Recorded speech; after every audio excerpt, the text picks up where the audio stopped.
became I saw conquered. I need to get what I just needed to find him. I needed to see.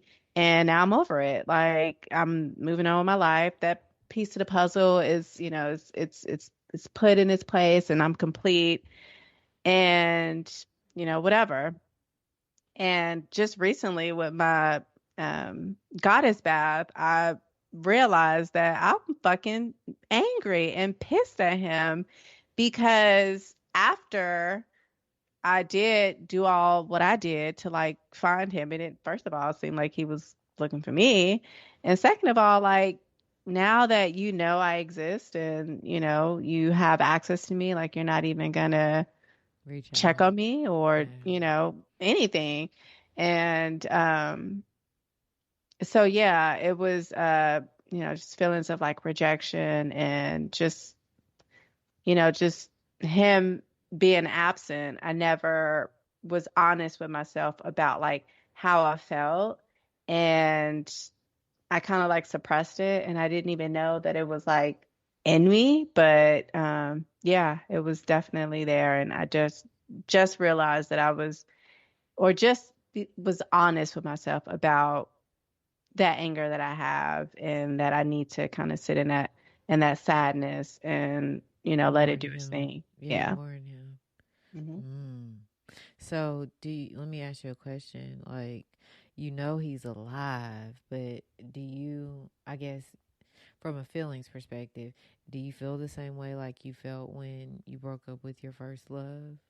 Like, this person is alive, and because that's one thing you said, that this Hmm. person is alive and they're there. They're just not, there in my life anymore. Is that, do you liken it to that, or you just like, I'm angry, but I haven't really processed the sadness or allowed myself to, even, yeah, just think about it from a, you actually have lost a loved one, like I think wow. it's a combination of both, honestly. Dang. Yeah, it's a combination of both. And I'm not sure if I'm going to um,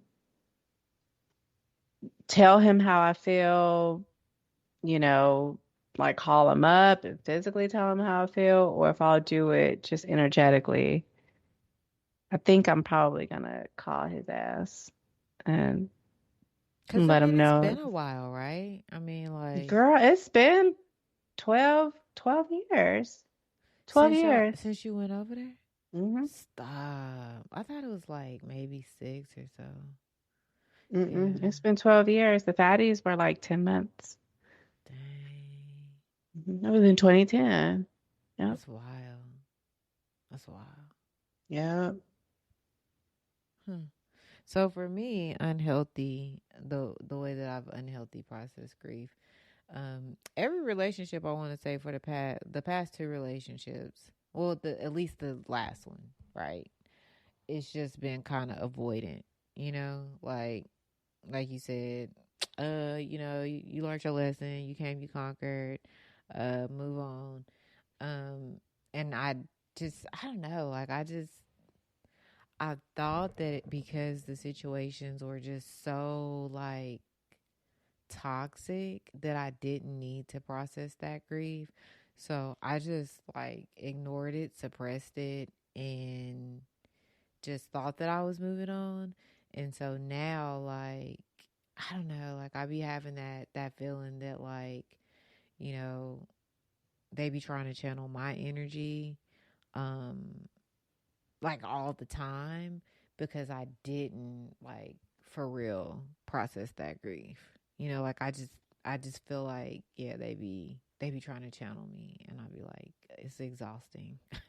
Versus, it is exhausting because you gotta constantly be sending it back. Like, nigga, stop thinking about me. Like, for real. Because I'm not thinking about you. Like I'm Hmm. not. Like, I'll just randomly be somewhere and bam. Like, I'll just feel them. Like, oh, Hmm. this person was probably here, or just weird stuff like that. And I know in my being that it's because I haven't dealt with that grief. I just suppressed it. So unhealthy. definitely unhealthy. That's a really good point that you brought up though, because like when you are in those toxic, like when you do find out that someone is toxic and that you need to run for, your life, like you feel like you dodged a bullet, but still you had a connection with that person, Yeah. and there's something that's going to come from, when you break those ties with someone, and you have to deal with those emotions, and regardless if you think it's a good thing at that moment, or you feel like your life is falling apart, or is blown up, there's still residue that you have to deal with in both Mm-hmm. cases. And I don't think that, for me, like that's a good point, where it's like when you feel like you dodged a bullet, it's like, oh, okay, I dodged a bullet, and now out of sight, out of mind. Like I'm gonna move Right. on. But really you have to deal with, the backlash to that before you move on. You can't really move on until you deal with that. So yeah, that's a good point. Oh yeah, because like I said, I mean, you also, like you have these connections with people, right? And if you have these connections with people, and you know that person, right, to some level, right, you know that they ain't processing they grief, right, because for whatever reason you know that they're not, like I know that the past two people that I was with, no, they have not stopped to process anything. They just like, like, let me keep going, let me keep going, let me keep going, because that's how they deal with things. So they'll get into a relationship with another person and try to do the same things that they did with me, and yeah, they be trying to channel like that energy, and I just be feeling it, and I be like, yo, like, Je'Bree, you know that you actually need to go on ahead and for real go through the grief cycle for real, so you can just like stop, and block these people trying to channel you, cuz yeah. It's so funny how you're like, yeah, I know when they be thinking, I know when they be thinking about me, and I know when they be trying to channel me, even though they're doing it subconsciously because they don't know that, Yeah. thought is energy. But um, Yeah. after this last breakup, I finally figured out that when I do break up with somebody, I feel like they've just moved on with their lives and they're so happy and they never think about me, even though I can feel them thinking about me. I'd be like, nah, they couldn't possibly be thinking about me because, of how my dad, my response to like the whole situation with my dad, like, oh, he just moved on with his life, like, he just moved on and he kept it pushing, and he's not thinking about me because he didn't call me or reach out and say, hey, I'm thinking about you, or how are you. So that was a trauma response and a trigger. I wouldn't say a trigger, but like a trauma response, where I always feel like if I do break up with somebody, like they They just ain't move on thinking with their about life and they you. ain't thinking about me. And Mm-mm. that's a lie. I was telling Girl, myself, it's a lie. they be trying to channel you for real, for real. Especially, I don't know, like when I be feeling like, cause I want to say Sunday, I was just agitated. And it happened like around like noon. And I was like, ugh, why am I so agitated? And then I started thinking about it and I was like, yo, like, I feel this. I feel like this is going on. I feel, like when I actually like really, really sat in it. And then I had to go to sleep. I had to like for real go to sleep because, I'm not trying I'm to like, give they no got more. me fucked up. Girl, and I ain't trying to get no more mushrooms away. So what the fuck? But yeah, so like I really do need to go on ahead and like for real just sit in it and like yeah, or like just make sure that I'm at the appropriate phase in the grief cycle, and that I'm actually like sitting in that grief cycle. I mean, in that grief phase. I probably need to like talk to my therapist about it when I talk to her in a couple weeks and be like, Mhm. yeah, I don't know where I am.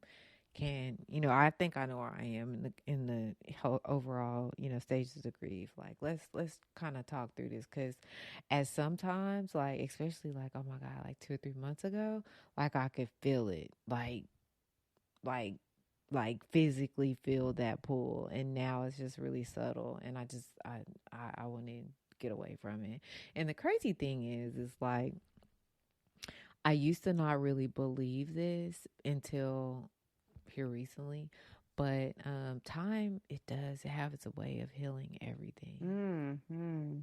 Mm-hmm. and like looking at my babies grow, and just like over time just seeing them like shed, and like new leaves form, and the old ones die and they replenish and they just keep growing. Just like it's been an eye-opening experience, because I used to be like, man, all people say that all the time heals all wounds. But when you think about it, it's actually true.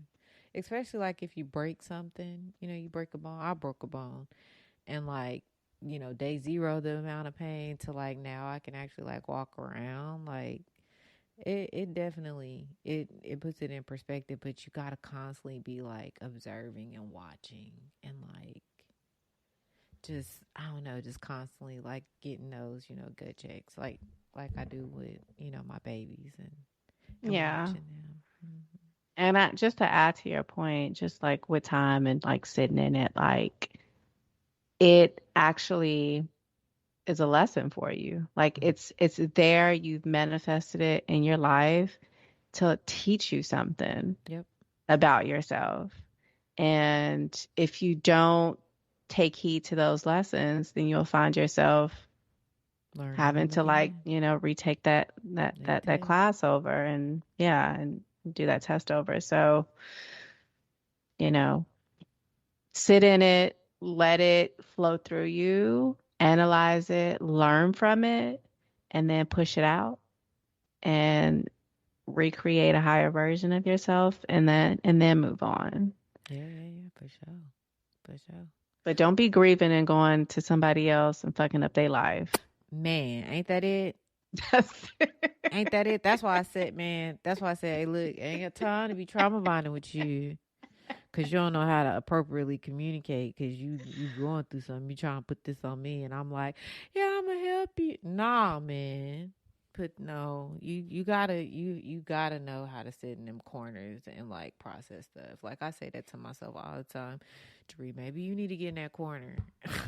yeah, and that says a lot about like self-love, like the love that you have for yourself and just the maturity to like know like, hey, I put in too much time on myself. I love myself enough to let your ass go. Girl, or go sit in this corner by Or myself and yeah, figure or this let out. right, exactly. Yeah, So yeah. All I right. think that's a good place to stop. I think it's a bomb place to stop. So what we're gonna talk about next week? We've kind of conquered the emotions. I think what I kind of want to do is I kind of want to explore the women that run with the wolves. Ooh, that's a good one. But we have to do love. Love is the final Hi.